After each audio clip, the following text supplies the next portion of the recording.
Hello बच्चों, क्या हाल चाल। बच्चों, हमारा लास्ट क्लास में ये चैप्टर जो है थोड़ा सा बच गया था, जो इस क्लास में वो कंप्लीट हो जाएगा। तो लास्ट क्लास में बच्चों हमने कॉन्सेप्ट तो ऑलमोस्ट सारे कर लिए थे। जो लास्ट क्लास में हमने टॉपिक पेंडिंग था हमारा, एक एप्लीकेशन था और कुछ छोटे छोटे टॉपिक्स हैं जो हमने कंप्लीट करने इस क्लास में। एडिशनल क्वेश्चन बैंक भी करना है और एक दो टॉपिक है जो हमने इस क्लास में कंप्लीट करने हैं। तो ये हमारी लास्ट क्लास है टाइम वैल्यू ऑफ मनी की। क्लियर है बच्चों? ऊपर मैंने हेडिंग लिखी है time value, application of time value of money and additional question bank. तो सबसे पहले बच्चों मैं आपको बता देता हूं कि जो लास्ट क्लास में हमने एंड करा था वो एक्सरसाइज 4D करा था। एक्सरसाइज 4D के शुरू के 7 क्वेश्चंस कर लिए थे। आज हम एक्सरसाइज 4D का 8 क्वेश्चन करने वाले हैं।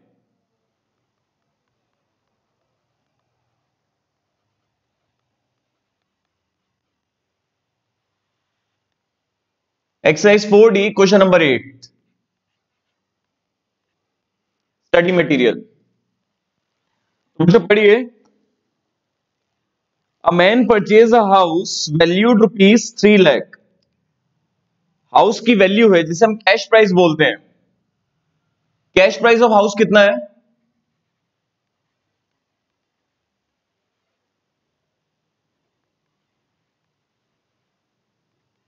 रुपीज 3 लाख।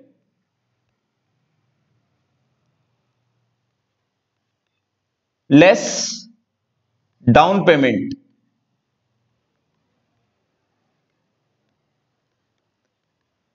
डाउन पेमेंट कितना हो गया? 2 लाख रुपए। तो बच्चों जो आउटस्टैंडिंग बैलेंस रह गया वो 1 लाख रुपीज है।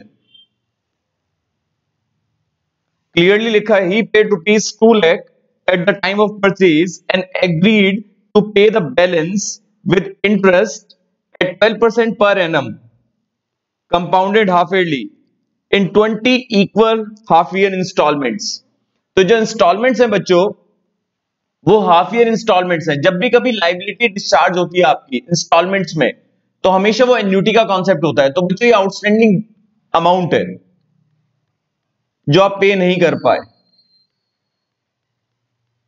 इसे लोन अमाउंट भी बोल सकते हैं।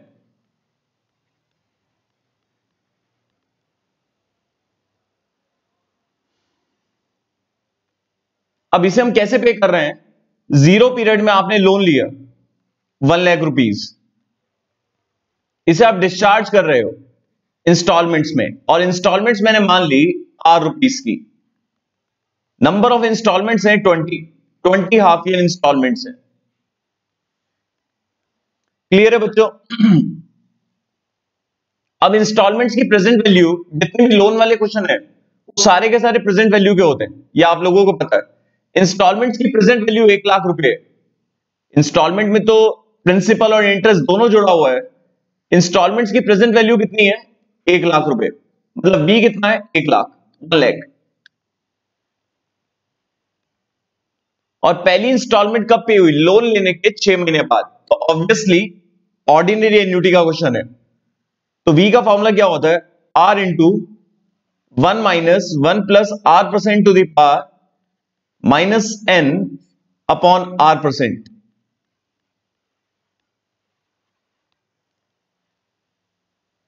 यहां तक बच्चों क्लियर हो गया होगा? अब आपसे पूछ रहे हैं, देखो हमारे आंसर में और इनके आंसर में डिफरेंस तो आएगा ही, क्योंकि लॉग का हिंट यूज करके करेंगे तो थोड़ा मुश्किल पड़ेगा क्योंकि टाइम कंज्यूमिंग है। तो एग्जाम में और क्या हिंट अवेलेबल हो सकता है? और लॉग का हिंट तब आप यूज कर पाएंगे जब मैं आपको लॉग चैप्टर करा दूंगा। तो यहां पर कैपिटल आर मुझे निकालना है और इंटरेस्ट रेट कितना दिया हुआ है एक बार क्वेश्चन में पढ़िए, 12% पर एनम। तो हाफ ईयर रेट कितना होगा? 12% अपॉन 2। नंबर ऑफ इंस्टॉलमेंट्स हैं 20।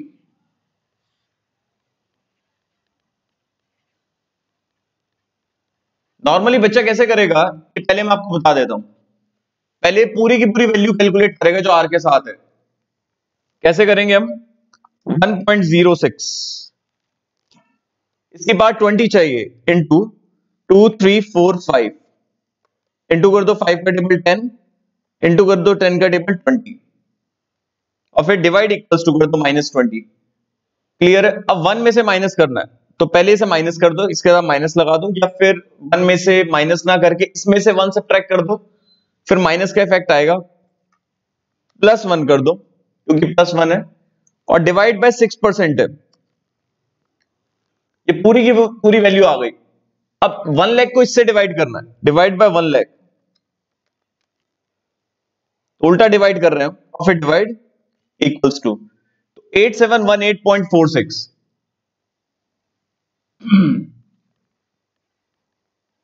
8718.46 अप्रॉक्स। ये तो बच्चों आया कैलकुलेटर से। अगर मैं लॉग का हिंट आपके सामने रखूं कि एग्जाम में और क्या क्या हिंट अवेलेबल हो सकता है, हिंट में हो सकता है आपको वैल्यू दे रखी हो 1.06 टू द पावर -20। मैं फटाफट निकाल लेता हूं क्योंकि एग्जाम में मुझे उम्मीद है कि ये वैल्यू हिंट में होगी, नहीं तो फिर बच्चों को कंफ्यूजन हो जाएगा। 1-1.5 रुपए में भी डिफरेंस हो जाता है। अगर नन ऑफ दीज है ऑप्शन तो स्टूडेंट कंफ्यूज हो सकता है कि नन ऑफ दीज तो नहीं आंसर, बट एक्चुअल में आंसर इनके अकॉर्डिंग, स्टडी मटेरियल के अकॉर्डिंग देखें तो 8719.66 बैठ रहा है। क्लियर है ना? क्योंकि ये आंसर बिल्कुल ठीक है जो इनका है, और हमारा आंसर भी ठीक है। इनका आंसर किस हिसाब से ठीक है? क्योंकि इन्होंने जो निकाल रखा आंसर वो लॉग टेबल के हिसाब से निकाल रखा है। तो मैं एक बार आपको हिंट अवेलेबल कराता हूं। मैं 1 मिनट वैल्यू निकालनी पड़ेगी मुझे।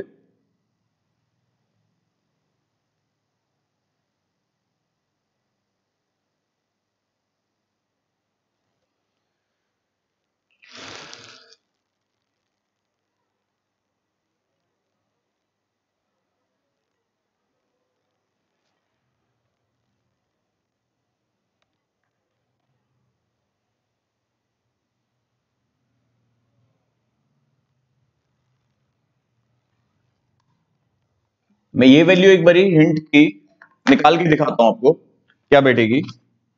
एग्जाम में किस हिसाब से हिंट दिया जा सकता है।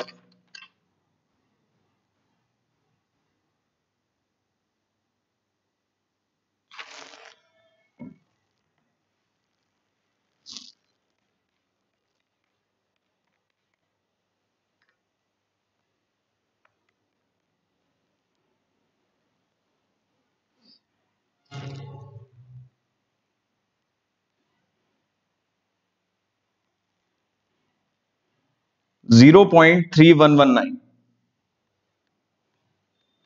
ये वैल्यू आपको हिंट में दे सकते हैं। अब ये वैल्यू अगर हिंट में देंगे तो ये यहां पुट करेंगे आप 1 minus 0.3119 divide by 6% divide by 1 lakh divide equals to 8719.66। तो स्टूडेंट ये आंसर आ गया नहीं आ गया? ठीक है, अगर ऐसे करते हैं हिंट यूज करके तो आपका करेक्ट आंसर आएगा। तो मैं एक्सपेक्ट कर रहा हूं कि एग्जाम में कभी ऐसा क्वेश्चन आएगा तो हिंट अवेलेबल होगा, नहीं तो लॉग टेबल से लॉग के हिंट्स देंगे तो वो तो टाइम कंज्यूमिंग होता है बच्चों। फिर भी जब हम लॉग चैप्टर करेंगे तब आपको ये भी देखना आ जाएगा। तो एडिशनल क्वेश्चन बैंक स्टार्ट करने से पहले मैं आपको एप्लीकेशन कराता हूं।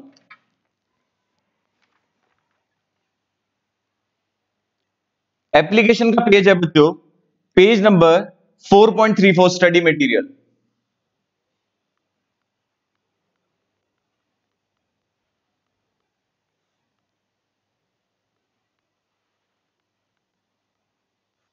Most important part.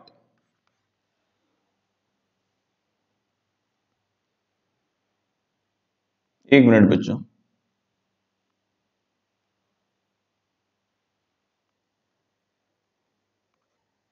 ठीक है। इसमें क्या होता है मैं आपको कहां से स्टार्ट करने वाला हूं एप्लीकेशन का पार्ट। एक लीजिंग का मतलब बताता हूं बच्चों। लीजिंग क्या होता है? लीजिंग एक फाइनेंशियल एग्रीमेंट होता है।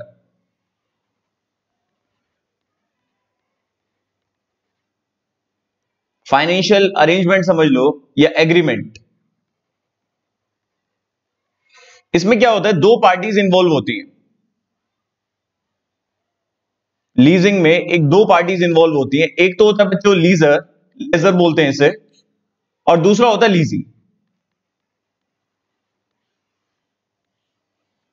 तो पहले मैं आपको लेजर बता देता हूं। लेजर वो होता है जो एसेट अपने किराए पे देता है, ठीक है। अब जो एसेट अपनी किराए पे देगा बदले में से क्या मिलेगा बच्चों? रेंट। क्लियर है? तो इसके लिए इन्वेस्टमेंट होगा। ये इन्वेस्टमेंट के पॉइंट ऑफ व्यू से बात करेगा ये लेजर कि मैं एसेट खरीदूंगा लेजर क्या बोलेगा? मैं एसेट खरीदूंगा और उसे किराए पे चढ़ाऊंगा। ठीक है, अब खरीद के जब मैं उसे किराए पे चढ़ाऊंगा तो खरीदूंगा, आज खरीदूंगा और उसे फिर किराए पे चढ़ा दूंगा और ईयरली मैं उस एसेट को किराए पे चढ़ाने के बाद मुझे रेंटल इनकम होगी। तो लेजर के पॉइंट ऑफ व्यू से क्वेश्चन क्या होगा कि क्या इस एग्रीमेंट में एंटर होना लेजर के लिए फायदेमंद है या नहीं? क्योंकि लेजर के पास दूसरा ऑप्शन क्या रहेगा? वो एसेट वाले एग्रीमेंट में एंटर नहीं हो, मतलब एसेट नहीं खरीदे, वो उस पैसे को, जिस पैसे से वो एसेट खरीद रहा है उस पैसे को मार्केट में लगा दे। मतलब अगर मैं कोई एसेट खरीद रहा हूं 10 लाख रुपए की, 10 लाख रुपए मेरी जेब से जा रहे हैं, बदले में मुझे रेंटल इनकम मिल रही है, तो 10 लाख रुपए की मैं एसेट ना खरीद कर मैं उस पैसे को मार्केट में लगा के भी तो रिटर्न ले सकता हूं ना। तो मुझे ये बताना होगा कि क्या मैं एसेट वाले बिजनेस में एंटर हूं या फिर उस पैसे को मार्केट में लगाऊं, दोनों में से मेरे लिए फायदे का सौदा कौन सा है? एक तो इस टाइप के क्वेश्चंस होंगे। लीजी कौन होता है? जो एसेट किराए पे लेता है, जो एसेट रेंट पे लेता है, रेंट पर लेता है। ठीक है, तो लीजी के लिए क्या है कि एसेट को रेंट पे ले या खरीद ले दोनों में से फायदे का सौदा कौन सा है? मतलब लीजी के लिए क्वेश्चन क्या होगा कि एक्सपेंस कम किस में जा रहा है, और लेजर के लिए क्वेश्चन कौन सा होगा कि बिजनेस में एंटर होए या फिर मार्केट में पैसा लगाएं। क्लियर है? तो इसके लिए एक तरह से लेजर के लिए इन्वेस्टमेंट डिसीजंस वाले क्वेश्चंस हैं, और लीजी के लिए जो क्वेश्चन है कि किसमें खर्चा कम होगा वो उसके लिए फायदे का सौदा है।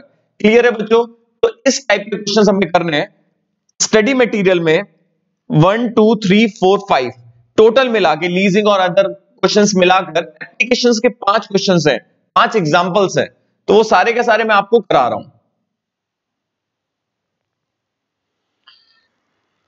तो बच्चों उम्मीद है कि आप लोगों को समझ में आ गया होगा जो मैंने बताया। Example number 36। बस एक बच्चों और बात सुनना कि पैसे को पैसे से कंपेयर करने के लिए आपको दोनों को सेम पॉइंट पे लाना पड़ेगा, नहीं तो कंपैरिजन नहीं होगा। मतलब मेरे पास आज 100 रुपए हैं और नेक्स्ट ईयर 120 रुपए हैं, तो क्या मैं दोनों को कंपेयर कर लूंगा? या तो 100 की उस पॉइंट पे वैल्यू पता करूंगा या 120 की आज की तारीख में वैल्यू पता करूंगा। क्लियर है? तो वो चीजें देखनी पड़ेंगी कि आज मेरे पास 100 रुपए हैं, नेक्स्ट ईयर मेरे पास 120 होंगे। ठीक है, तो क्या दोनों में फायदा कौन सा है? मतलब 120 रुपए जो मेरे पास है वो फायदा है। आज जो 100 रुपए हो सकता है कि उसे मार्केट में इन्वेस्ट करके मैं 25 रुपए कमा लूं इंटरेस्ट के, तो 100 रुपए से मैं 125 कमा लूंगा। तो ऑब्वियसली आज की तारीख में जो 100 रुपए है उसकी वैल्यू ज्यादा है, क्योंकि उससे मैं 125 बना लूंगा। तो ये सारी चीजें आपको ध्यान में रखनी है। Example number 36। ABC limited wants to lease out an asset जिसकी कॉस्टिंग है, आप एसेट किराए पे देना चाहते हैं, जिसके लिए आप 0 पीरियड में 3,60,000 रुपए खर्च करेंगे। जब आप 3,60,000 रुपए खर्च करेंगे, wants to lease out an asset जिसकी कीमत इतनी है फॉर 5 इयर्स, 5 सालों के लिए। उसके बाद क्या लिखा है?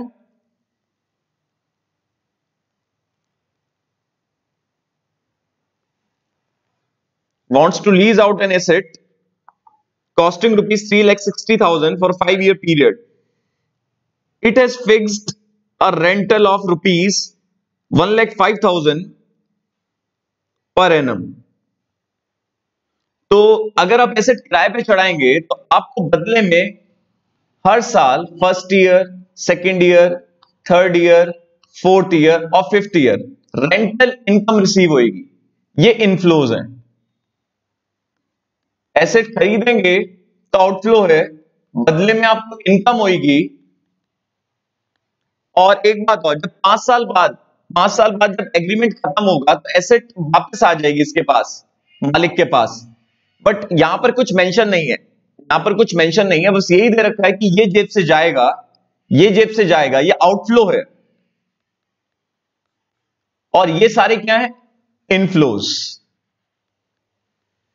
और कोई इनफ्लो नहीं दे रखा। प्रैक्टिकली ऐसा होता है कि जब 5 साल बाद एसेट बिल्कुल खत्म हो जाती है तो 5 साल बाद जो उसकी वैल्यू होगी वो मालिक को मिलेगी। मालिक 5 साल बाद अगर उसे फर्दर रेंट पे नहीं चढ़ा सकता तो उस एसेट को बेच देगा, तो वो भी इनफ्लो का पार्ट होता है नहीं होता, तो वो लास्ट ईयर का इनफ्लो होगा, बट वो मेंशन नहीं है हमारे क्वेश्चन में। क्लियर है? तो अगर होता तो मैं वो यहां पर प्लस कर देता 1,05,000 या फिर अलग से ले लेता। उसके बाद इन्होंने क्या बोला हुआ है, बहुत अच्छे से देखेंगे बच्चों। Suppose rate of interest is 14% पर एनम कंपाउंडेड ईयरली। मतलब मार्केट में अगर आप पैसा लगाते हैं तो आपको 14% रिटर्न मिलेगा। विच मनी कैन बी, क्या बोला इन्होंने, compounded annually on which money can be invested by the company. ठीक है, मार्केट रिटर्न 14% है। Is this agreement is favourable to the company? क्या लीजिंग एग्रीमेंट फेवरेबल है? हम देखते हैं, आप बहुत ध्यान से सुने। वैसे ना बुक्स में क्या दिया होता है कि ये जो पैसा है इनफ्लोज है, बच्चे क्या करते हैं कि इनफ्लो हो रहा है 1,05,000 इंटू 5 और आउटफ्लो हो रहा है 3,60,000, तो बच्चे कहते हैं फायदा है। ऐसे नहीं देखते, देखो मार्केट भी तो आपको रिटर्न देती है ना, मार्केट 14% रिटर्न दे रही है। क्लियर है? अब मेरी बात बहुत ध्यान से सुनिएगा सब बच्चे, ये इनफ्लोज डिफरेंट पीरियड का है और ये आउटफ्लो 0 पीरियड का। पहली बात तो ये कंपेरेबल नहीं है। मैं आपको एक तरीका बताता हूं। जब मार्केट रिटर्न आपको 14% दिया हुआ है तो आप एक काम करें, ये जो इनफ्लोज हो रहे हैं, ये जो आपको इनकम हो रही है, ये मार्केट में कितना पैसा लगाएं कि आपको रेगुलरली इतनी इनकम रिसीव हो जाए। ध्यान से सुनना, 0 पीरियड में मैं कितना पैसा लगाऊं, 0 पीरियड में मैं कितना पैसा लगाऊं कि मुझे ईयरली 1,05,000 की इनकम हो जाए। 0 पीरियड में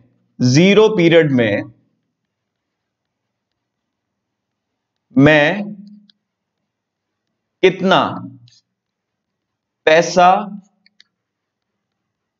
लगाऊं कि मुझे ईयरली 1,05,000 की इनकम हो जाए अप टू 5 इयर्स, तो 0 पीरियड में कितना पैसा लगाऊं उसे बोलते हैं प्रेजेंट वैल्यू। तो हम पता करते हैं कि मार्केट में प्रेजेंट वैल्यू का फॉर्मूला वही R into 1 minus 1 plus R% to the power minus N upon R%। तो हम ये निकालते हैं बच्चों, 1.14 into 2345 divide equals to -1, sign बदल दो, डिवाइड बाय 14% इंटू 1,05,000। तो मार्केट में आपके पास अपॉर्चुनिटी है कि आप इतना पैसा लगाएंगे। मार्केट में आप लगाएंगे 3,60,473.53, 3,60,473.53। आप इतना पैसा लगाएंगे तो आपको ये इनकम रिसीव होगी। और जबकि मैं यहां लिख देता हूं, मार्केट में एबीसी लिमिटेड को 3,60,473.50 लगाने पड़ेंगे, इतने लगाने पड़ेंगे।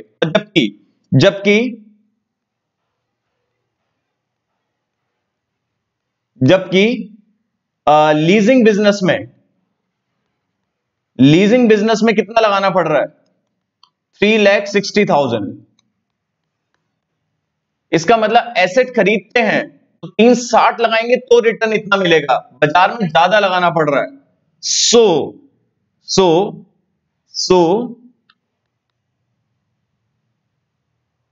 Leasing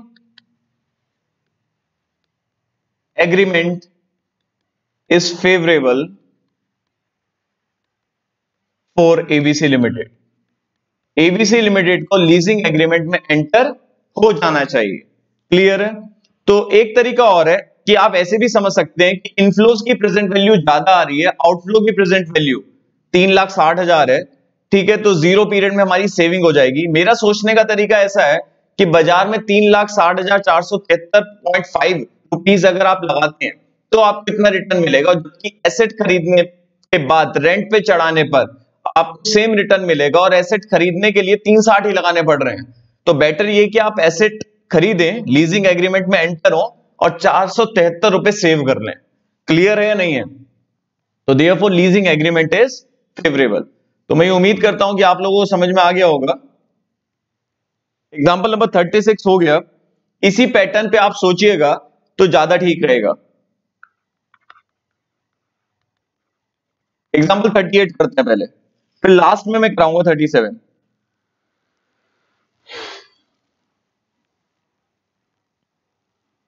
A machine can be purchased for ₹50,000। Machine खरीदी जा सकती है 50,000 रुपए की जीरो पीरियड में।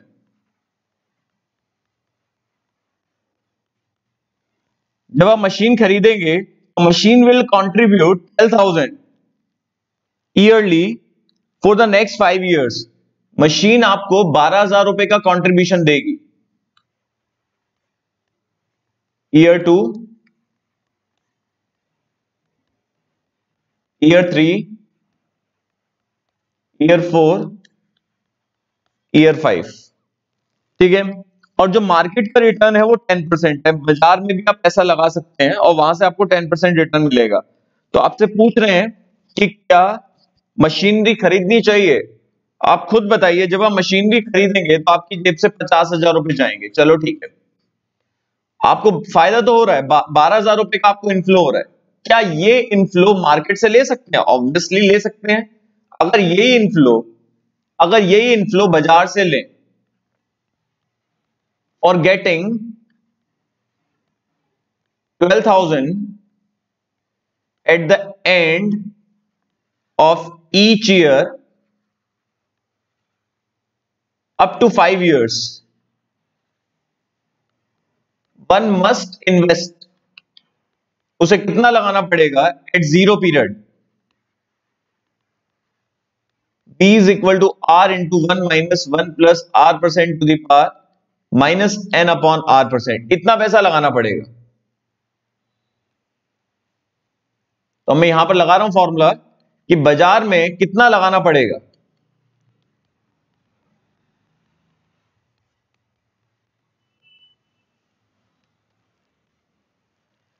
One 1.1 into 2, 3, 4, 5 divide equals to plus 1 divide by 10% into 12,000। तो जो बाजार में लगाना पड़ेगा मार्केट में 45,489.44। बाजार में कम लगाना पड़ रहा है।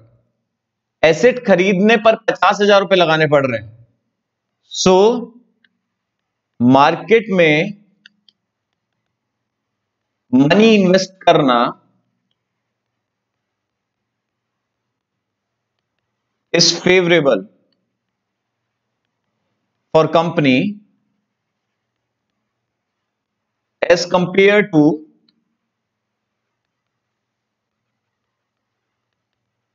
मशीनरी परचेज करना।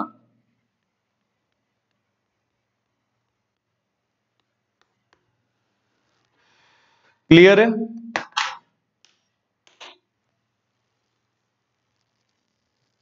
बच्चों यहां तक का क्लियर हो गया होगा।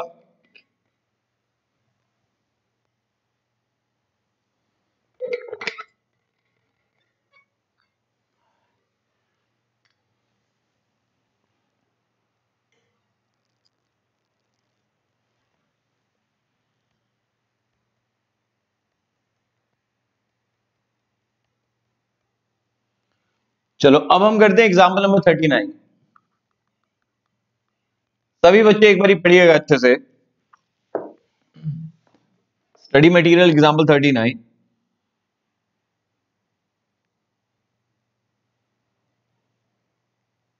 A machine with useful life of 7 years। Machine की लाइफ 7 years है। कॉस्ट कितनी है? 10,000 रुपए। ये तो हो गई मशीनरी 1। अभी पहले इसकी बात करते हैं।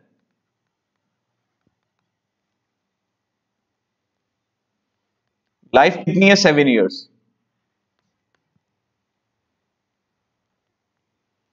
वाइल अनदर मशीनरी जिसकी लाइफ कितनी है? 5 years।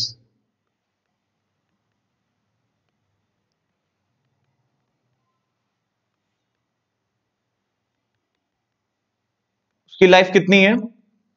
5 इयर्स, और वो है 8,000 रुपए की। पहली मशीनरी आपके लेबर एक्सपेंस 1900 के सेव करेगी, और दूसरी मशीनरी आपके एक्सपेंस 2200 के सेव करेगी। और डिटरमाइन करना है the preferred course of action. Clear? Assume cost of boring, market से आपको रिटर्न मिलेगा 10%। क्लियर है? अब दूसरी मशीन, पहली मशीन तो आपको इनफ्लोज देगी 1900 रुपए। भाई एक्सपेंस बचाना,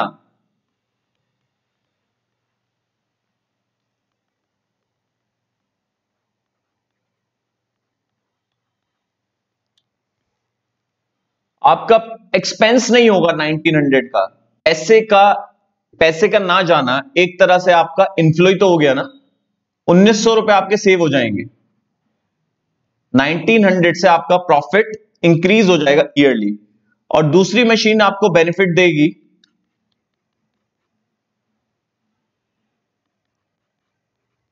5 सालों तक 2200 रुपए।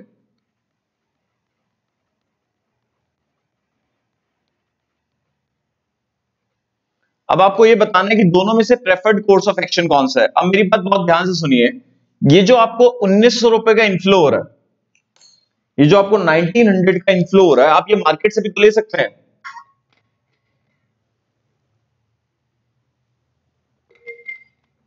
भाई जो आपका एक्सपेंस हो रहा है 1900 का, उस एक्सपेंस के लिए, एक्सपेंस बचाने के लिए आपको इन्वेस्ट करना पड़ रहा है। ठीक है? अगर आप वही पैसा अगर आप बाजार में लगाते हैं और वहां से आप 1900 रुपए कमा लेते हैं ईयरली, ठीक है, तो आपका प्रॉफिट ऑटोमेटिकली 1900 रुपए से बढ़ जाएगा। और वहां 1900 का एक्सपेंस, तो नो प्रॉफिट नो लॉस हो जाएगा ना। एक्सपेंस एक तरह से डेबिट साइड में 1900 आएंगे एक्सपेंस के, और बाहर से आपके पास इनफ्लोज हो जाएंगे 1900 रुपए के, सेव हो जाएंगे 1900 रुपए। तो मैं यही आपको कह रहा हूं कि ये पैसे का ना जाना, एक तरह से अगर आप ये खर्चा करते हैं तो आपको 1900 रुपए सेव हो जाएंगे। तो यहां पर 1900 रुपए की सेविंग है, यहां पर 2200 की सेविंग है। यही सेविंग अगर आप मार्केट से लेना चाहें तो कितना पैसा लगाना पड़ेगा? 1900 की प्रेजेंट वैल्यू निकालिए उन एन्युटी की,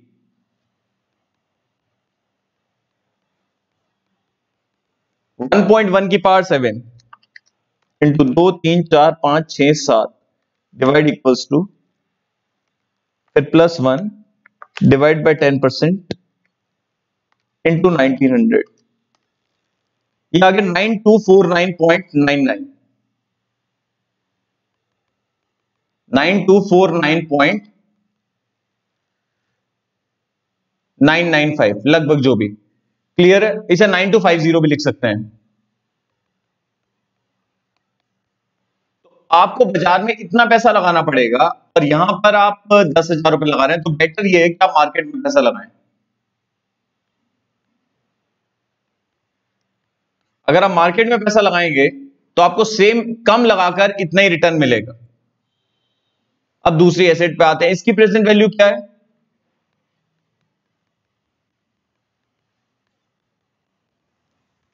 1.1 into 2345 divide equals to +1 divide by 10%,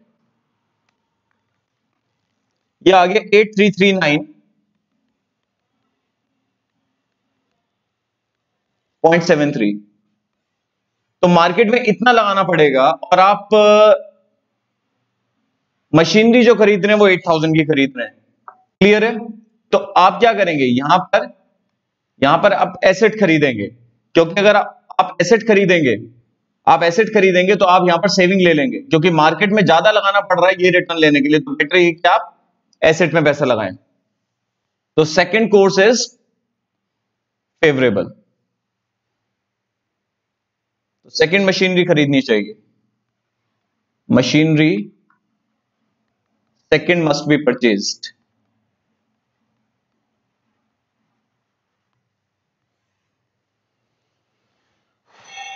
तो यहां तक क्लियर हो गया होगा।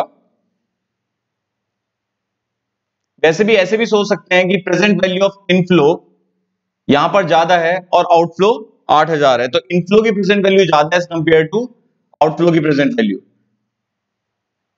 क्लियर है बच्चों? अब आ जाते हैं एग्जांपल नंबर 40 पर, मोस्ट मोस्ट मोस्ट इंपॉर्टेंट। एक बार पढ़ लो सभी बच्चे।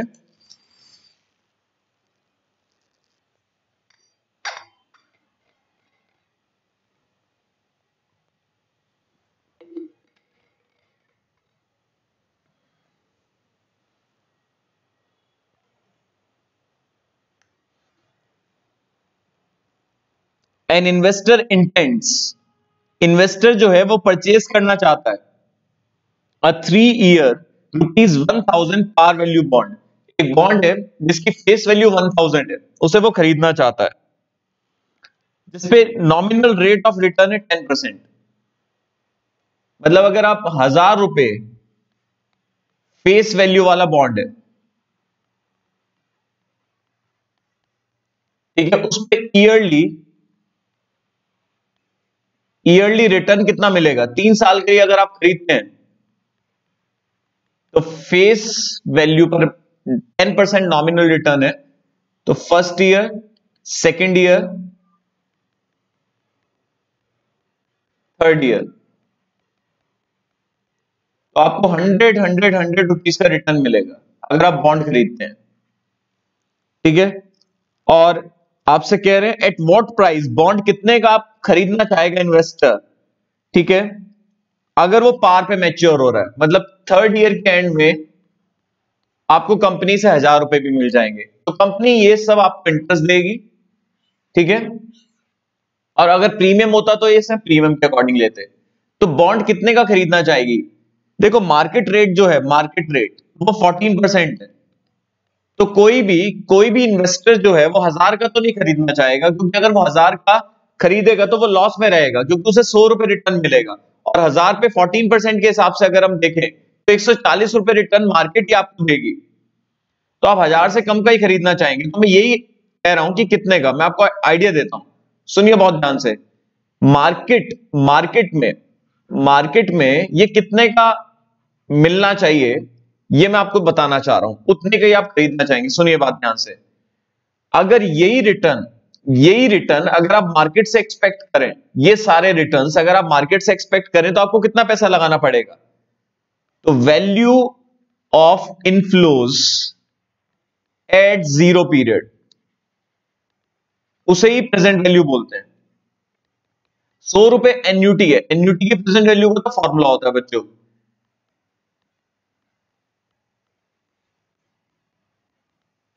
ठीक है। ये तो एन्यूटी की प्रेजेंट वैल्यू हो गई, प्लस ₹1000 सिंगल अमाउंट की प्रेजेंट वैल्यू कैसे निकालते हैं, ये सब बच्चों भी आपको पता है।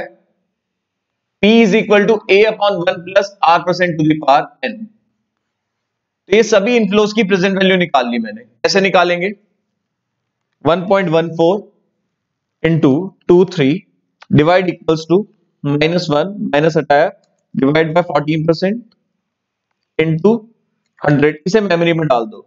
फिर 1.14 इंटू 2 3, ये वाला सॉल्व कर रहा हूं, डिवाइड बाय 1000, उल्टा डिवाइड कर दिया, divide m plus, memory recall करा 907.135 अप्रॉक्स।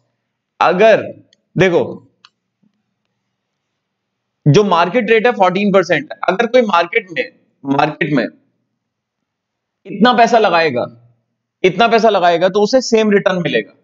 क्लियर है ना? यही रिटर्न अगर चाहिए अगर आपको मार्केट से, तो आपको कितना पैसा लगाना पड़ेगा? तो ऑब्वियसली वो इतने का ही तो खरीदना चाहेगा, क्योंकि ये रिटर्न 14% के बराबर है। इस वैल्यू पे ये जो रिटर्न्स हैं वो 14% के बराबर है। मैं वेरीफाई करता हूं, अगर कोई बंदा इतना पैसा लगाता है तो 1 साल बाद वो एक्सपेक्ट कितना कर रहा है? प्लस 14%, उसमें से ₹100 से मिल जाएंगे, फिर प्लस 14% ₹100 मिल जाएंगे, -100, फिर प्लस 14% ₹100 भी मिल जाएंगे, ₹1000 भी मिल जाएंगे। देखो 0 0 0। तो अगर वो इससे या इससे सस्ता मिलता है तो ही खरीदेगा। इससे बाजार में अगर उसे सेकेंडरी मार्केट से इससे महंगा मिलता है सेकेंडरी मार्केट से इससे महंगा मिलता है तो वो नहीं खरीदेगा, क्योंकि इस पैसे को इतना अमाउंट अगर वो बाजार में लगा देगा, बैंक में लगा देगा, जो कि मार्केट रेट 14% है, तो ही उसे इतना रिटर्न मिलेगा। क्लियर है? तो ऑब्वियसली कोई भी बंदा 907 पॉइंट समथिंग ही तो लगाएगा ना, क्योंकि ये 14% के बराबर है। इससे ज्यादा अगर मार्केट में मिल रहा है तो आप मार्केट से क्यों खरीदेंगे?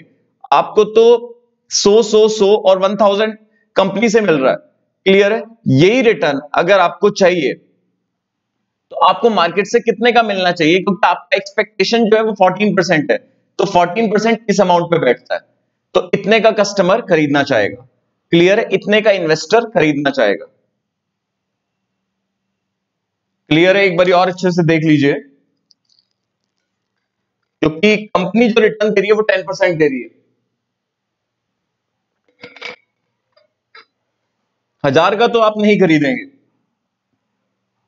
1000 का अगर आप खरीदेंगे तो आप 1000 का क्यों खरीदेंगे? क्योंकि 1000 से तो आप 140 कमा सकते हैं। क्लियर है? आपको तो यही रिटर्न चाहिए। क्लियर है? यही रिटर्न चाहिए, बट यही रिटर्न 14% के हिसाब से चाहिए। क्लियर है? यही रिटर्न 100 जो कंपनी आपको रिटर्न दे रही है, कंपनी का बॉन्ड आप खरीदने जा रहे हैं तो कंपनी आपको ये रिटर्न दे रही है, तो वो बॉन्ड आप कितने का खरीदें? आप उतने का ही खरीदेंगे ना कि मार्केट वाली सिचुएशन बराबर हो जाए।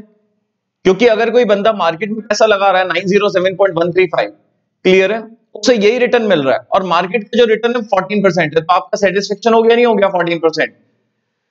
तो जब भी कभी इस टाइप के क्वेश्चंस आएंगे तो हमेशा प्रेजेंट वैल्यू निकालना है। तो 100 एन्युटी थी, एन्युटी के प्रेजेंट वैल्यू का अलग फॉर्मूला लग गया और सिंगल अमाउंट की प्रेजेंट वैल्यू का अलग फॉर्मूला लग गया और दोनों को जोड़ दिया।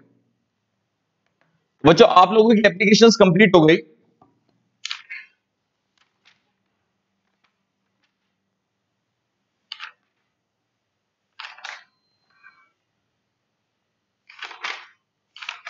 अब कुछ छोटे छोटे टॉपिक्स हैं वो मैं आपको रिवाइज कराता हूं और फिर एक्सरसाइज 4D तो हो गया, सॉरी, एडिशनल करेंगे। तो एक बार 1 मिनट ब्रेक ले लेते हैं फिर स्टार्ट करते हैं।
आगे कंटिन्यू करते हैं।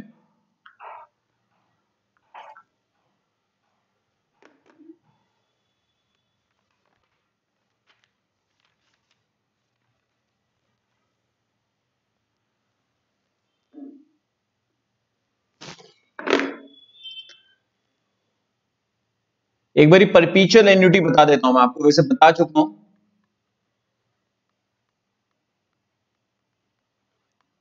परपीचुअल एन्युटी का रिवीजन करा देता हूं।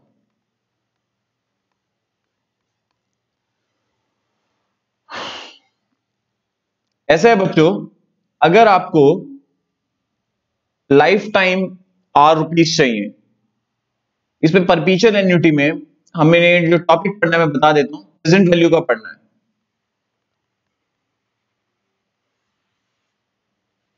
Both in ordinary annuity, ordinary annuity का दूसरा नाम आप लोगों को पता ही है, एट द एंड भी बोलते हैं, और एन्युटी रेगुलर,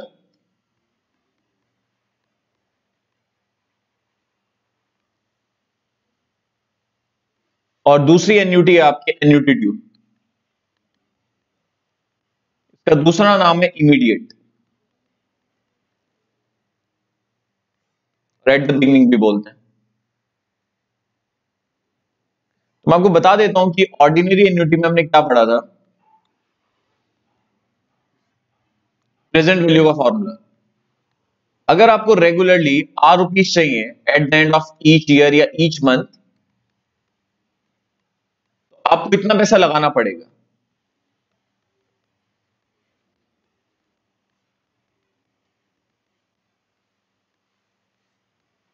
कितना पैसा लगाना पड़ेगा? बट यहां पर आपको कब तक चाहिए? हमेशा, इंफिनिटी, मतलब रेगुलरली ₹R चाहिए, forever, forever. Perpetual मतलब फॉर एवर, और something upon tends to infinity, tends to zero होता है बच्चों। तो ये तो हो जाएगा जीरो, ये हो जाएगा जीरो। तो फॉर्मूला क्या बनेगा, ये आपको लर्न करना है। क्लियर है? अगर आपको रेगुलरली ₹R चाहिए और फॉर एवर चाहिए तो इतना पैसा लगाना पड़ेगा। क्लियर है? अब मैं आपको बता देता हूं बिगिनिंग में।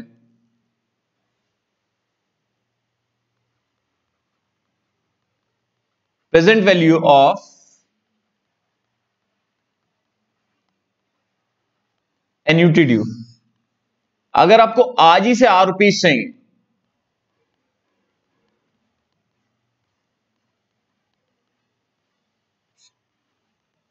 तो इतना पैसा लगाना पड़ेगा। यहां पर n क्या है, इंफिनिटी ले लेते हैं, इंफिनिटी में से कुछ सब्ट्रैक्ट भी करेंगे तो इंफिनिटी रहेगा। सॉरी सॉरी सॉरी सॉरी, एक बार इसे करेक्ट कर लेता हूं।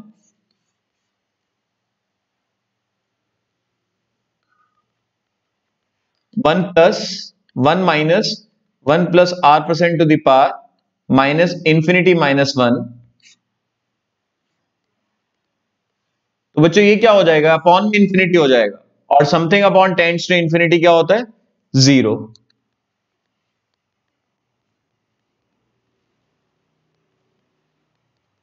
ये फॉर्मूला हो गया। जो आपने ऑर्डिनरी एन्युटी का पढ़ा था उसमें कैपिटल R और जोड़ देना। क्लियर है?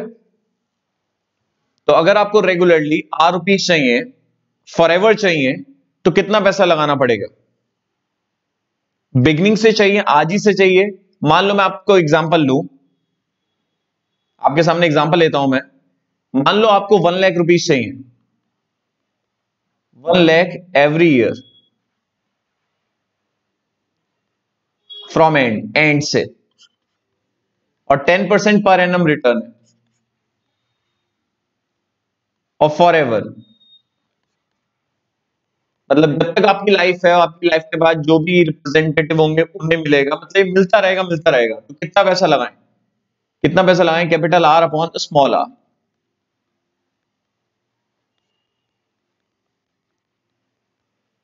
10 लाख रुपए लगा के छोड़ दो आप। अगर आप 10 लाख रुपए लगा के छोड़ दोगे तो आपको ईयरली कितना इंटरेस्ट मिलता रहेगा, ₹1,00,000। क्लियर है? और यही अगर मैं आपसे पूछूं कि अगर आपको बिगनिंग से चाहिए,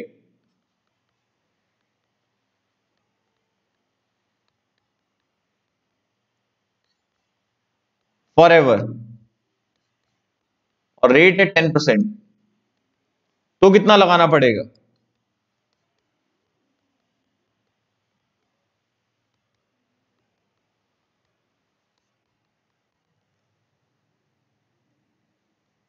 कितना लगाना पड़ेगा बच्चों? 1 लाख प्लस 10 लाख, 11 लाख।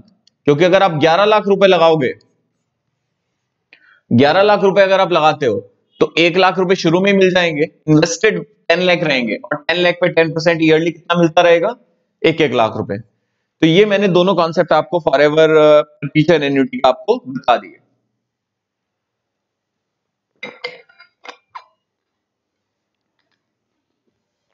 अब मैं ग्रोथ रेट वाला करा देता हूं, उसकी प्रूविंग भी बता देता हूं मैं आपको, ठीक है? तो एक एग्जांपल भी है, वो भी करा दूंगा।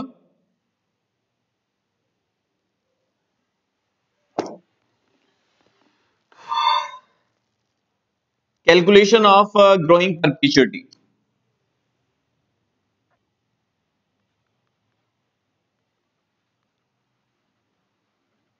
Calculation of growing perpetuity.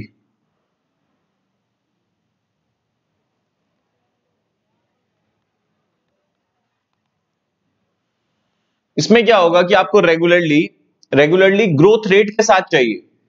तो मैं आपको बता देता हूं कि 0 पीरियड में कितना पैसा लगाएं कि आपको ईयरली, फर्स्ट ईयर में मान लो ₹R मिल जाए, सेकेंड ईयर में with growth rate G, third year में ग्रोथ रेट कंपाउंडिंग ही होगा,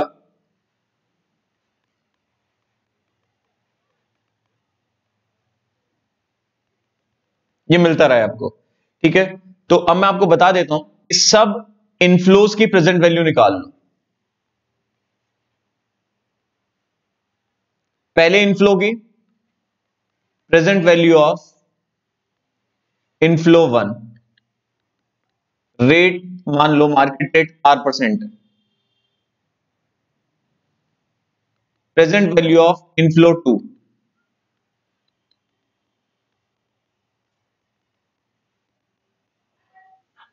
प्रेजेंट वैल्यू ऑफ इनफ्लो 3,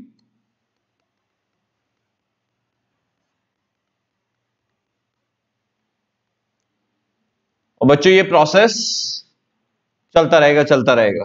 तो इन सबको जोड़ देंगे तो आंसर आएगा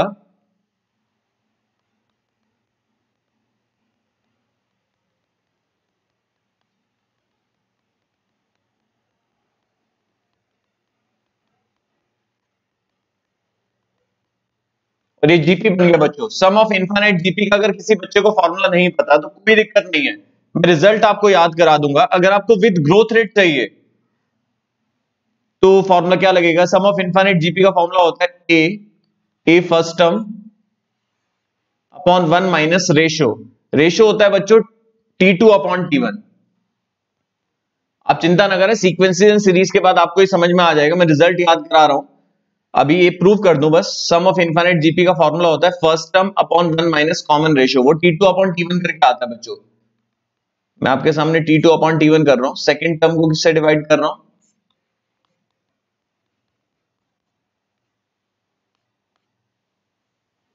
तो 1 plus G upon 1 plus R. Solve करेंगे बच्चों, एलसीएम लेंगे तो ये आएगा। तो ये फॉर्मूला हमें याद होना चाहिए, यही हमें रटना है। अगर आपको विद ग्रोथ रेट चाहिए, नॉर्मली फॉर्मूला लगता है कि अगर आपको हर साल की एंड में ₹R चाहिए फॉर एवर, तो कितना पैसा लगाएं, तो उसके लिए फॉर्मूला होता है capital R upon small r। But अगर आपको ग्रोथ रेट के साथ चाहिए विद ग्रोइंग, तो फॉर्मूला लगेगा capital R upon small r minus g. उस केस में आपको ज्यादा पैसा लगाना पड़ेगा।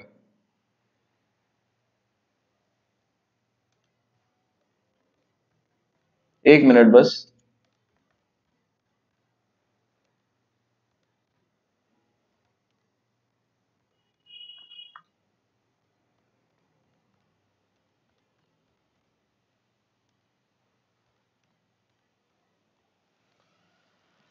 तो स्टडी मटेरियल का एग्जांपल नंबर 42 ये करते हैं बच्चों। काफी इंपॉर्टेंट एग्जांपल है। Assuming that the discount rate का मतलब जो मार्केट रिटर्न है 7% है। हाउ मच वुड यू पे टू रिसीव ₹50? कितना पैसा लगाएं कि आपको ₹50 रिसीव हो जाए growing at 5% yearly for ever, तो ग्रोइंग एन्युटी है, ग्रोइंग एन्युटी। तो कैपिटल आर जो है इनिशियल रिसीविंग तो 50 है, ग्रोथ रेट कितना है 5% और मार्केट रेट है 7%। तो परपीचुअल एन्युटी का फॉर्मूला होता है capital R upon small R minus जी।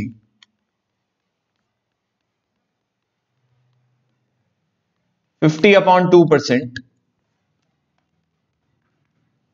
2500। ठीक है, नॉर्मल क्वेश्चन होता, ग्रोइंग एन्युटी का नहीं होता तो 50 डिवाइड बाय 7% हो जाता आंसर। ठीक है, बट अब आपको ज्यादा पैसा लगाना पड़ेगा। ठीक है, क्योंकि पहले साल आप 50 एक्सपेक्ट कर रहे हैं, दूसरे साल 50 प्लस 5%, 52.5, तीसरे साल प्लस 5%, 55.125, चौथे साल प्लस 5%, 57.88125, इस तरीके से। क्लियर है, पहले साल आप 50 एक्सपेक्ट कर रहे हैं, दूसरे साल प्लस 5% ग्रोथ है, तीसरे साल प्लस 5% इतना एक्सपेक्ट कर रहे हैं, चौथे साल इतना एक्सपेक्ट कर रहे हैं। तो जब भी ग्रोइंग एन्युटी होगी परपीचुअल, तो उसकी प्रेजेंट वैल्यू का फॉर्मूला होगा capital R upon small R minus G. Clear है बच्चों?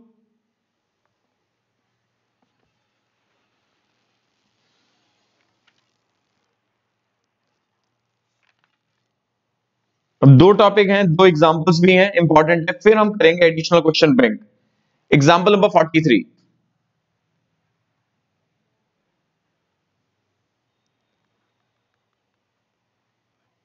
जब कभी भी आपसे नेट प्रेजेंट वैल्यू पूछेंगे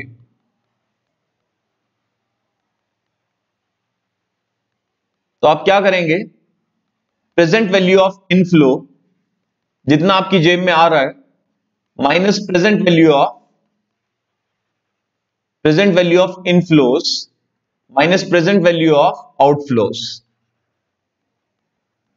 ये फॉर्मूला हमें याद रखना है। वो एप्लीकेशंस में हमें नीड नहीं हुई, हमने दूसरे तरीके से समझ लिया। ठीक है, बट अगर आपसे एग्जैक्टली एनपीवी ही पूछ रहे हैं तो आप ऐसे निकालेंगे। एनपीवी मतलब short form present value of inflows minus present value of outflows.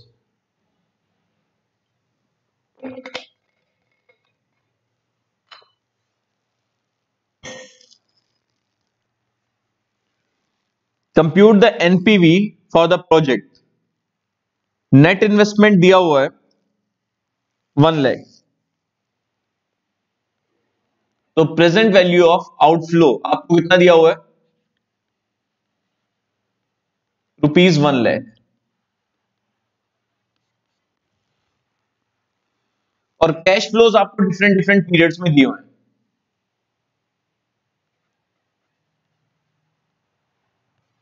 Cash flow 1 year and, second year and, third year and. ये कितना कितना दिया हुआ है आपको 55,000, 80,000 और 15,000। 55, 80 और 15। और आपसे पूछ रहे हैं मार्केट का जो रेट है वो 10% और प्रेजेंट वैल्यू फैक्टर 10% के हिसाब से तीनों सालों का आपको दिया हुआ है। मैं आपको बता देता हूं कि प्रेजेंट वैल्यू फैक्टर का मतलब क्या है। अगर मैं प्रेजेंट वैल्यू ऑफ इनफ्लोज निकालूं तो हर एक इनफ्लोज की, पहले इनफ्लो की प्रेजेंट वैल्यू क्या है, दूसरे इनफ्लो की 80,000,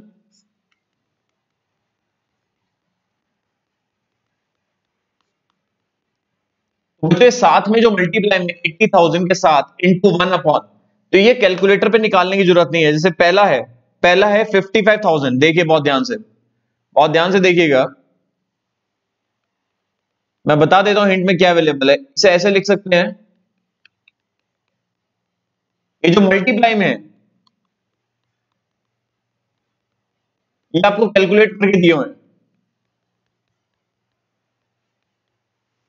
1.1 डिवाइड इक्वल्स टू 0. अब इनका जो दिया हुआ है वो यूज करेंगे 0.909।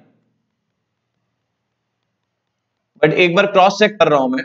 दूसरा इसे 1.1 into equal to divide equals to, दूसरा है 0.826।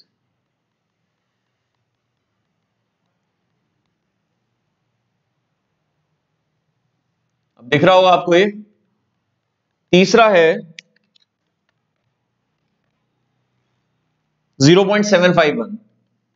अभी आप मेमोरी में यूज करें, मैं बता देता हूं, 55,000 into 0.909 M plus, 80,000 into 0.826 M plus, और 15,000 into 0.751 M plus. Memory recall करा 127340। अगर कोई बंदा मार्केट में इन्वेस्ट करता है तो उसे इतना लगाना पड़ेगा ये रिटर्न लेने के लिए, और आप 1 लाख रुपए लगा रहे हैं, आप तो उल्टा कम लगा रहे हैं ना। तो एनपीवी कितना आ गया, present value of inflow minus present value of outflow, 27,340। तो ये बच्चों करेक्ट आंसर आ गया। और मैं आपसे बता भी देता हूं कि एनपीवी जब भी पॉजिटिव होगी तो फायदे का सौदा है। एनपीवी अगर पॉजिटिव होगी, ये तभी पॉजिटिव होगी जब आप खुद ही सोचें कि मार्केट में इतना लगाने पर सेम रिटर्न मिल रहा है और आप 1 लाख ही लगा रहे हैं। क्लियर है? तो आपको रिटर्न्स अच्छे मिल रहे हैं। क्लियर है? तो अगर एनपीवी 0 से बड़ी होगी तो फायदे का सौदा है। ठीक है, 0 पे भी आप एक्सेप्ट कर सकते हैं, बट अगर एनपीवी नेगेटिव होगी तो आप प्रपोजल को रिजेक्ट कर सकते हैं। क्लियर है?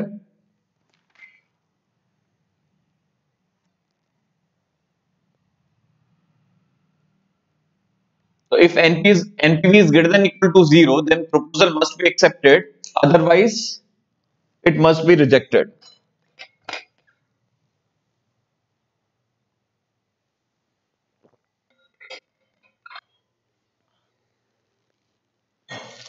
एक लास्ट टॉपिक हमारा रहता है, फिर हम एडिशनल क्वेश्चन बैंक करेंगे। उसके कुछ क्वेश्चन ही करेंगे क्योंकि सारे तो आप कर सकते हैं और कुछ तो हमने कर भी रखे हैं। तो नेक्स्ट हेडिंग है compound annual growth rate, page number 4.40।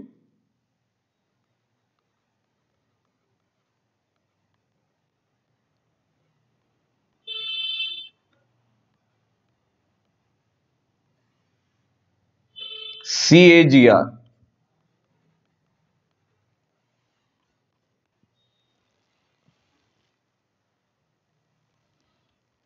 तो एक एग्जांपल से मैं आपको क्लियर कर देता हूं क्या है। एग्जांपल नंबर, ये नंबर नहीं है, कुछ पेज नंबर मैं आपको बता देता हूं। पेज नंबर है हमारा 4.40 और स्टडी मटेरियल। इसमें एक एग्जांपल है, एग्जांपल ही चांसेस है आने के, क्योंकि क्वेश्चन तो कोई भी नहीं है। Suppose the revenue of a company, 4 सालों का आपको कंपनी का रेवेन्यू दिया हुआ है। ईयर 2013, 2014, 2015, 2016। रेवेन्यू 100 है,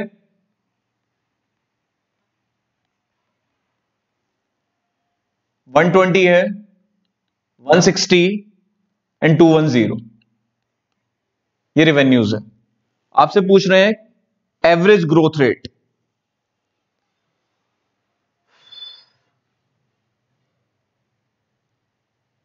हंड्रेड से 120, 20% का इंक्रीमेंट हुआ, फिर डिफरेंट रेट से इंक्रीमेंट हुआ जो भी, और फिर उसके बाद डिफरेंट रेट से। तो एवरेज रेट पूछ रहे हैं,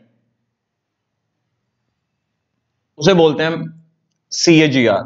अब इनिशियल 13 से 14, 14 से 15, 15 से 16, इनिशियल 100 है और एवरेज रेट हमने R मान लिया।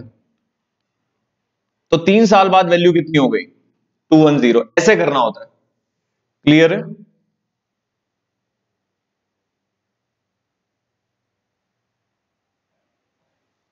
तो इसे एक इस तरीके से भी कर सकते हैं जैसे मैं कर रहा हूं। तो 1 plus R% to the power 3, 210 upon 100। और ये कैसे होगा? R% is equal to 210 upon 100 का क्यूब रूट, फिर -1। 210 अपॉन 100 का क्यूब रूट -1 इंटू 100। तो बुक में ये फॉर्मूला लगा रहे हैं, अब इससे निकाल सकते हो आप। मैं आपको बताता हूं, इनिशियल और फाइनल 210 डिवाइड बाय 100। अब क्यूब रूट कैसे निकालेंगे? 12 बार रूट प्रेस करेंगे, 1 2 3 4 5 6 7 8 9 10 11 12, फिर -1 करेंगे और फिर डिवाइड बाय 3 करेंगे और फिर +1 करेंगे, फिर इंटू इक्वल टू 12 बार, 1 2 3 4 5 6 7 8 9 10 11 12, फिर -1 इंटू 100, 28.06।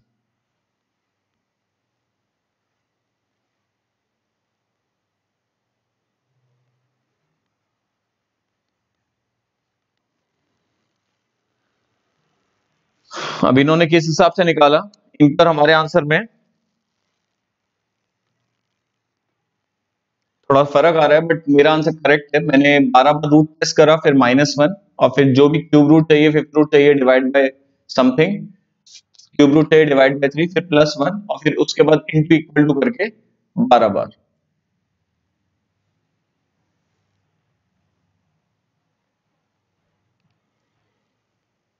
तो ये फॉर्मूला है जो आपको याद रखना है, फाइनल अपॉन इनिशियल, और जो भी क्यूब रूट है यहां पर जितना भी टाइम पीरियड होगा 1/n -1 इंटू 100। तो CAGR का formula, compound annual growth rate निकालने का फॉर्मूला ये हो गया आपका, एवरेज ग्रोथ रेट।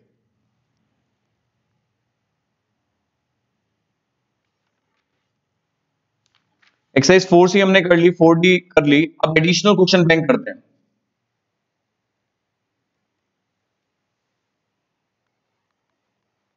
फिर भी बच्चों कोई दिक्कत हो तो मेरे से आप पूछ सकते हैं कभी भी।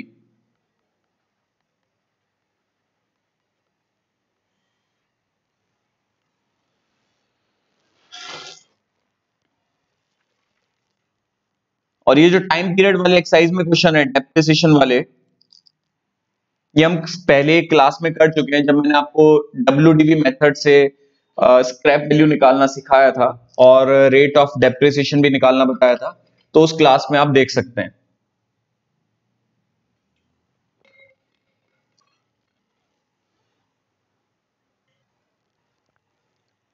चलो पहला question, the difference between compound interest and simple interest eight 5% per annum for 4 years on ₹20,000 is. बहुत ही सिंपल क्वेश्चन है, रिवीजन टाइप हो रहा है आपका। ये प्रिंसिपल दिया हुआ है 20,000 रुपए, इस पे SI निकालेंगे, P इंटू R इंटू, और टाइम पीरियड कितना है 4, तो 20,000 इंटू 5% इंटू 4, ये तो हो गया आपका सिंपल इंटरेस्ट। कंपाउंड इंटरेस्ट का फॉर्मूला क्या होता है? Amount minus principal.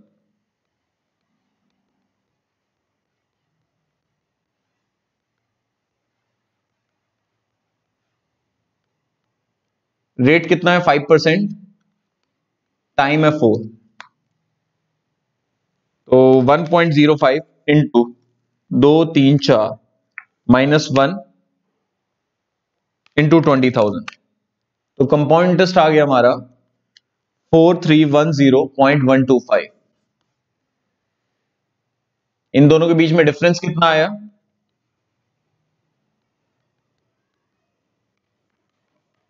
310.125। अब वो थोड़ा सा फर्क तो आ ही गया 25 पैसे का। नन ऑफ दीज नहीं देंगे तो हमें कभी भी कोई दिक्कत नहीं आएगी, जो ज्यादा क्लोज आंसर होगा वो हमारा करेक्ट हो जाएगा।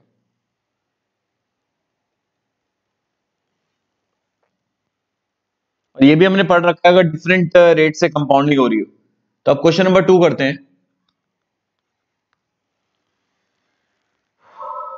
The compound interest on half yearly rest on 10,000, 10,000 पे कंपाउंड इंटरेस्ट पूछ रहे हैं और हाफ ईयरली कंपाउंडिंग हो रही है,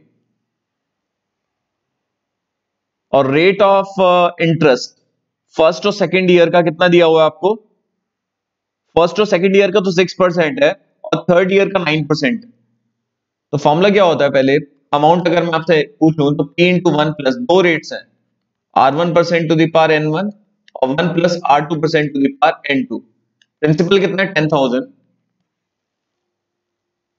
पहला रेट कितना है? 6%। हाफ ईयरली कंपाउंडिंग हो रही है और एक साल में दो बारी कंपाउंडिंग होगी, तो 2 साल में कितनी बार होगी? 4 बारी। और फिर रेट हो गया, एक साल के लिए रेट हुआ 9%, हाफ ईयर रेट हो गया और एक साल के हिसाब से दो बारी कंपाउंडिंग होगी। तो बच्चों कैसे करेंगे? 6 डिवाइड बाय 200 प्लस 1 इंटू 234, इसे मेमोरी में डाल दो आप। फिर दूसरे को सॉल्व करो, 9 divide by 200 plus 1 into equal to, ये सॉल्व कर लिया, इसकी मल्टीप्लाई मेमोरी रिकॉल से और फिर इंटू 10,000। तो ये आ गया आपके अकाउंट में बैलेंस 3 साल बाद 12,290.84 अप्रॉक्स। और इसमें से अगर आप प्रिंसिपल माइनस कर दें तो कंपाउंड इंटरेस्ट कितना आ गया? 2290.84। अब नन ऑफ दीज नहीं है तो ज्यादा क्लोज कौन सा होगा वो हमारा करेक्ट हो जाएगा। अभी देखो फर्क तो पड़ रहा है, 2290 है 87। अब नन ऑफ दीज नहीं होना चाहिए, देखो 2291 आ रहा है अप्रॉक्स भी करूं तो मैं। अब ये इंस्टीट्यूट ने गड़बड़ कर रखा है। अब सेकंड का इन्होंने क्या दिया? फर्स्ट का डी दिया, सेकंड का भी डी दे दिया। अब हमें क्या पता कि इन्होंने किस हिसाब से आंसर करा है? हम अप्रॉक्स समझ के भी कर सकते हैं कि इन्होंने हो सकता है कि लॉग टेबल से वैल्यूज निकाली हो। तो एग्जाम में नन ऑफ दीज नहीं देंगे, नहीं तो स्टूडेंट को कंफ्यूजन हो सकता है। ठीक है, फिर मैंने बता दिया कि करेक्ट आंसर तो यही बैठ रहा है। और प्रेजेंट वैल्यू पूछ रहे हैं अगले क्वेश्चन में, थर्ड क्वेश्चन में। प्रेजेंट वैल्यू पी होता है और वी भी होता है, बट डिपेंड करता है due in present value of 10,000 due in 2 years. 2 साल बाद, 2 साल बाद की प्रेजेंट वैल्यू पूछ रहे हैं। मतलब 2 साल बाद अगर आपको 10,000 रुपए चाहिए तो कितना पैसा लगाना पड़ेगा? और इंटरेस्ट रेट 5% है और ईयरली बेसिस है 1.05 टू द पावर 2। अब यहां पर भी फर्क हो सकता है, 1.05 into equal to divide by 10,000 और डिवाइड इक्वल्स टू, तो कितना आ गया? 9070.3 अप्रॉक्स। 9070.3 अप्रॉक्स क्या बैठ रहा है? अगर देखा जाए तो ये ऑप्शन है, ठीक है, क्योंकि ये काफी क्लोज है ऑप्शन ए। बट यहां पर थोड़ा सा कंफ्यूजन है सेकंड क्वेश्चन में। सेकंड क्वेश्चन में थोड़ी पिक्चर क्लियर नहीं हो रही।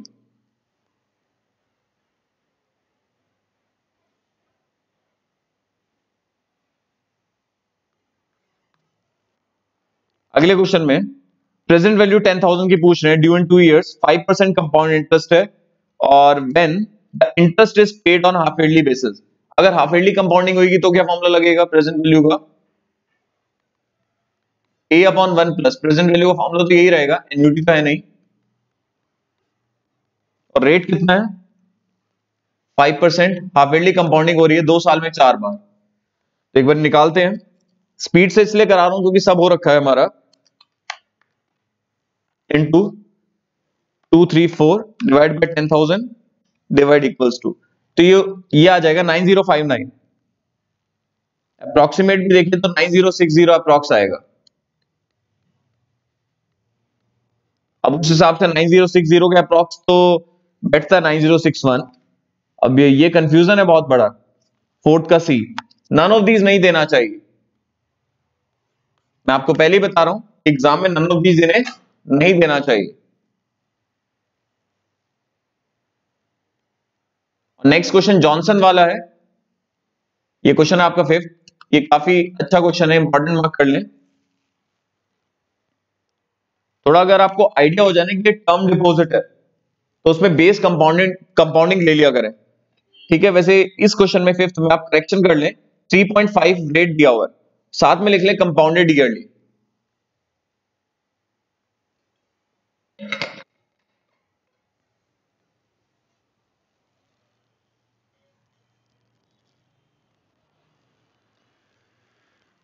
जॉनसन लेफ्ट, जॉनसन जो है वो 1 लाख रुपए छोड़ के गया। with the direction that it should be divided in such a way that his minor sons Tom, Dick and Harry, जिनकी एज 12 साल है, टॉम की एज कितनी है 12 इयर्स, डिक की एज कितनी है, नहीं टॉम की तो है 9 इयर्स, डिक की है 12 इयर्स और हैरी की एज कितनी है 15 इयर्स।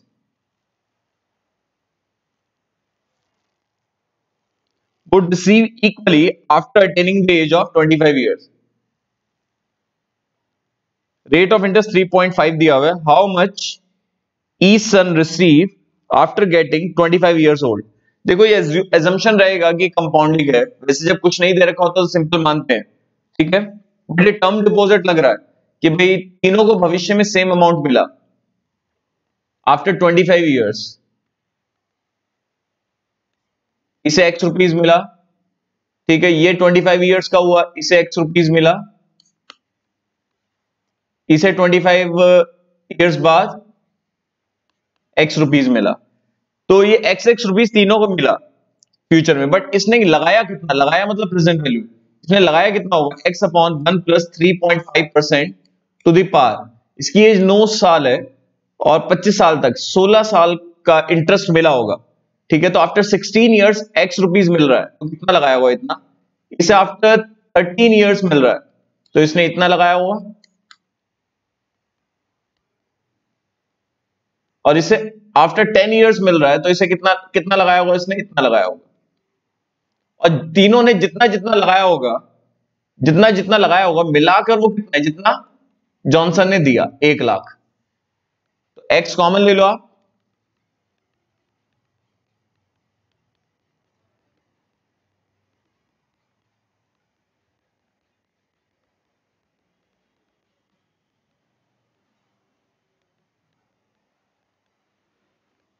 यहां से हमें एक्स निकालना है, मैं आपको बताता हूं कैसे निकालेंगे।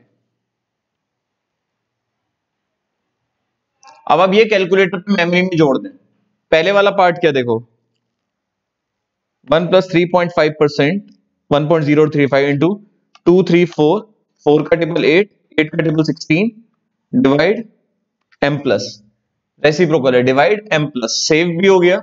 दूसरा 1.035 इंटू 2 3 4, 4 का table 8 12 into 1.035 13, divide m plus, last है 1.035 इंटू 2 3 4 5 इंटू करो 5 का table 10, divide m plus, memory recall आ गया ये, ठीक है, ये पूरा आ गया, डिवाइड बाय 1 लाख कर दो, उल्टा डिवाइड, डिवाइड इक्वल्स टू, तो कितना तीनों को रिसीव हुआ 51947.30 अप्रॉक्स,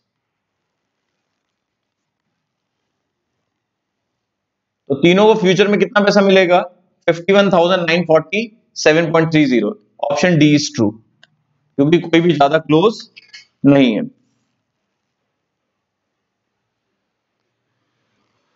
51,947, और ये सारे डिप्रिसिएशन वाले क्वेश्चंस मैंने आपको करा दिए थे, तो ये मैं नहीं करा रहा हूं, अब मुझे 11 से लेकर 615 तक क्वेश्चंस कराने हैं आपको, और फिर टॉपिक एंड है हमारा। अभी 1 मिनट ब्रेक ले लेते हैं, फिर स्टार्ट करते हैं 11 से 15 तक।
Additional question bank, question number 11। Alibaba borrows ₹6 lakh housing loan. ये प्रेजेंट वैल्यू है, लोन हमेशा प्रेजेंट वैल्यू होता है, बट एन्यूटी है या नहीं ये देखना पड़ेगा। 6% इंटरेस्ट रेट है, रिपेबल इन 20 एनुअल इंस्टॉलमेंट्स, एन्यूटी है।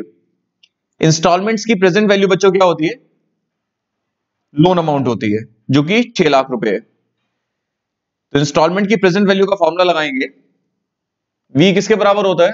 आर इंटू, जब कुछ नहीं कर रखा ऑब्वियसली जब आप लोन लेंगे तो पहली इंस्टॉलमेंट 1 साल बाद या 1 महीने बाद ही पे करेंगे। तो लोन अमाउंट कितना है? 6 लाख, और आपसे एन्युटी पूछ रहे हैं इंस्टॉलमेंट, रेट कितना है? 6%, और नंबर ऑफ इंस्टॉलमेंट्स हैं 20। निकालिए यहां से 1.06 इंटू 2345 इंटू करो 5 का डबल 10 इंटू करो 10 का double 20 divide equals to -20 plus 1 divide by 6%, और फिर ये पूरा का पूरा 6 लाख को डिवाइड करना है, डिवाइड बाय 6 लाख, उल्टा डिवाइड करना है, डिवाइड इक्वल्स टू। तो जो इंस्टॉलमेंट बैठेगी हर साल जो आपको बैंक को जाके देनी है 52,310.7 अप्रॉक्स। जो ज्यादा क्लोज है, नन ऑफ दीज भी नहीं है, so option C is true.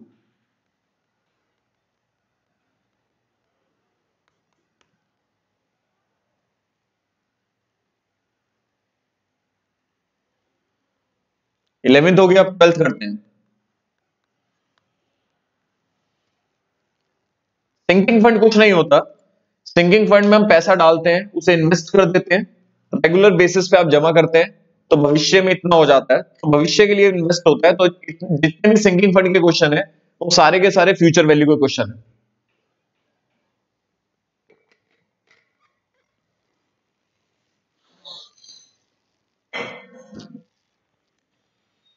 A sinking fund is created for redeeming debentures. Debenture आपने लिए 5 लाख रुपए के, अब डिबेंचर की रिपेमेंट करनी है आफ्टर 25 ईयर्स, उसके लिए सिंकिंग फंड बनाया गया। हाउ मच मनी या how much provision needs to be made out of profit every year, हर साल प्रॉफिट में से कितना पैसा निकाल के इन्वेस्ट करें। आज लोन लिया, ठीक है, उसके 1 साल बाद से ही आपने इन्वेस्टमेंट शुरू कर दिया 25 साल तक, तो रेगुलर बेसिस पे हम कितना पैसा इन्वेस्ट करें। एक होता है कि सिंगल अमाउंट लगा दिया, एफडी करवा दी, ठीक है, तो उसमें तो सेकंड एक्सरसाइज का कॉन्सेप्ट लगेगा। इसमें रेगुलर बेसिस पे कितना पैसा लगाएंगे जिससे भविष्य में आपको कितना रिसीव हो जाए, 5 लाख। तो आपसे एन्युटी पूछ रहे हैं,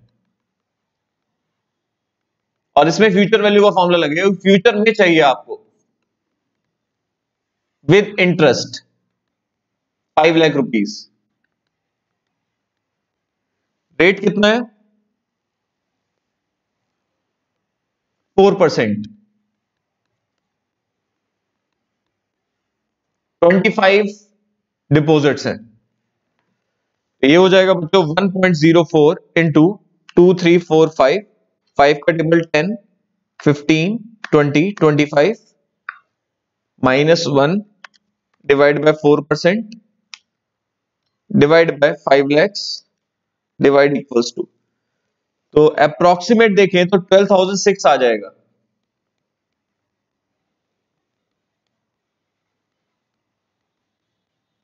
हर साल इतना पैसा अगर आप लगाएंगे, डिपॉजिट करेंगे, तो आफ्टर 25 ईयर्स कितना हो जाएगा? 5 लाख। इतना अगर आप 12,006 जमा कर रहे हैं 25 सालों तक, तो आपकी जेब से तो जाएगा 3,01,50, बाकी क्या हो जाएगा? इंटरेस्ट 1,99,850।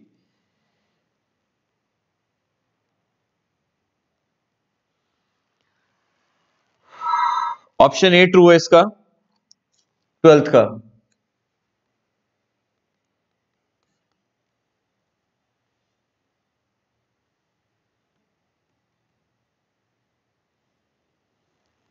अब हमारे 3 क्वेश्चन रह गए हैं जो 13, 14 एंड 15।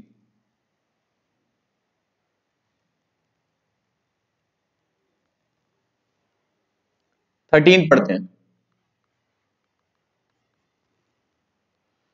एक मशीन है जिसकी कॉस्टिंग है 5,20,000 और उसकी लाइफ है 25 ईयर्स, मतलब 25 साल बाद वो बेकार हो जाएगी। एक सिंकिंग फंड बनाना है, मतलब भविष्य में एसेट खरीदने के लिए आपको पैसा चाहिए होगा। आज आप एसेट खरीद लिया आपने और उसे रेगुलर बेसिस पे यूज कर रहे हैं, आपको पता है कि 25 साल बाद ये बेकार हो जाएगी, तो नई खरीदनी पड़ेगी। तो नई खरीदने के लिए आपके पास अवेलेबिलिटी ऑफ कैश चाहिए, तो वो चीज बता रहे हैं आपको कि आफ्टर 25 ईयर्स एसेट की जो अब वैल्यू है, एसेट वैल्यू नाउ, अभी एसेट की वैल्यू 5,20,000 है। आफ्टर 25 ईयर्स इंक्रीज कितना हो जाएगा? 25%। तो 25 साल बाद एसेट की वैल्यू कितनी हो जाएगी?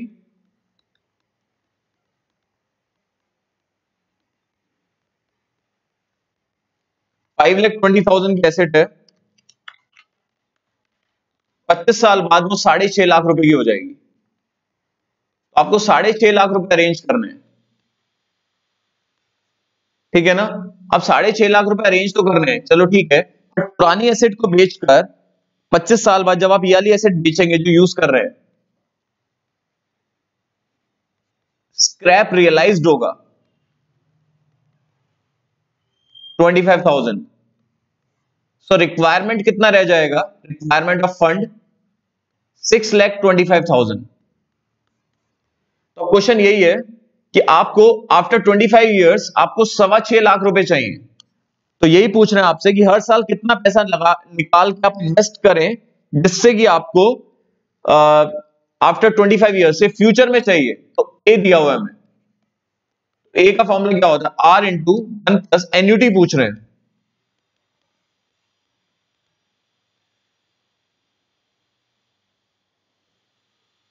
$6,25,000 और रेट है 3.5% और एन कितना है?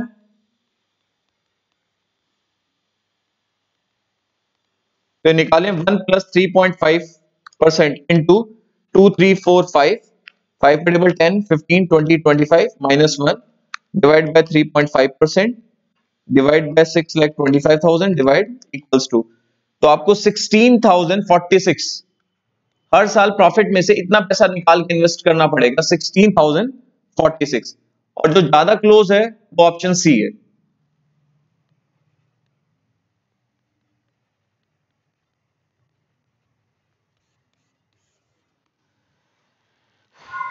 क्लियर हो गया बच्चों? 2 क्वेश्चंस रह गए आपके और 14 क्वेश्चन का आंसर भी गलत दिया हुआ स्टडी मटेरियल में। मैं अपनी बुक में तो ठीक कर रहा हूं, बट स्टडी मटेरियल में आंसर गलत है।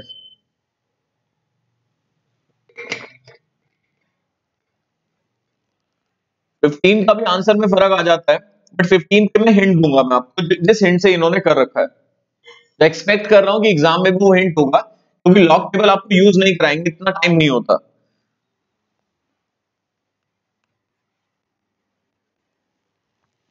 राजा की एज जो है वो 40 है। वो चाहता है कि उसकी वाइफ जो है, विशेष इज वाइफ रानी टू है, उसकी वाइफ के पास 40 लाख रुपीस हो उसकी डेथ पे। तो अगर वो एज्यूम कर रहा है कि after 30 years expectation of life is another 30 years, 30 साल बाद उसकी डेथ हो जाएगी, तो वो आज से ही कुछ पैसा लगाकर लिखा है इन्होंने। And he start making equal annual investment commencing now, अभी से ही वो इन्वेस्ट करना चाहता है, ठीक है, कमेंसिंग नाउ। और रिटर्न आपको 3% दिया हुआ है। How much should he invest yearly, उसे ईयरली कितना पैसा इन्वेस्ट करना चाहिए जिससे कि फ्यूचर में कितना मिल जाए आफ्टर 30 इयर्स? 40 लैक्स। तो फ्यूचर वैल्यू दी हुई है, 40 लैक्स क्या है? Future value. और अभी से इन्वेस्ट करना चाहता है, तो इसलिए अभी से बिगिनिंग का फॉर्मूला लगेगा। तो future value of annuity due, ये फॉर्मूला होता है n+1 -1 अपॉन r% -1। अब एन्युटी कितने रुपए की है? एन्युटी तो निकालनी है, 40 लैक्स। रेट 3% है, नंबर ऑफ डिपॉजिट्स 30 हैं,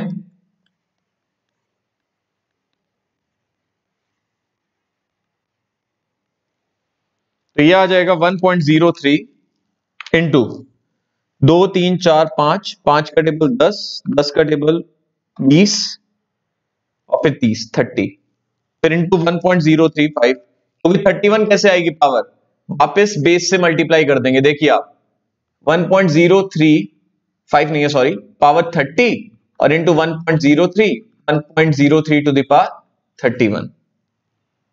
एक बार और 1.03 इंटू 2 3 4 5, 5 का टेबल 10, 10 का टेबल 20, 30 इंटू 1.03, फिर -1, फिर डिवाइड बाय 3%, फिर -1, divide by 40 lakhs, divide equals to.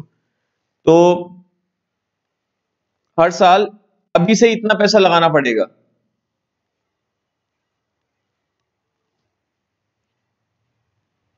Beginning से ही।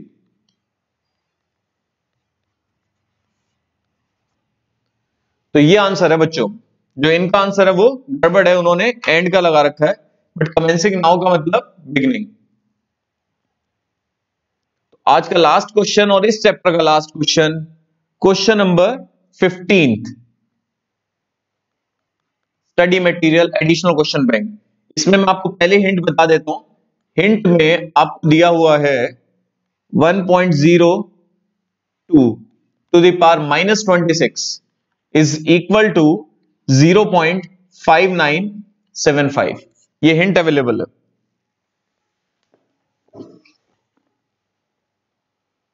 आपू रिटायर्स एट 60 ईयर्स, 60 ईयर्स की उम्र में उसने रिटायरमेंट लिया, उसमें उसे ईयरली जो पेंशन मिल रहा है वो 14,400 मिल रहा है, और paid in half yearly instalments, 6 महीने की इंस्टॉलमेंट्स में पेंशन मिल रहा है। ईयरली पेंशन 14,400 है, तो हाफ ईयरली कितना हो जाएगा, 14,400 डिवाइड बाय 2, 7,200। ठीक है, यहां रिटायरमेंट हुआ,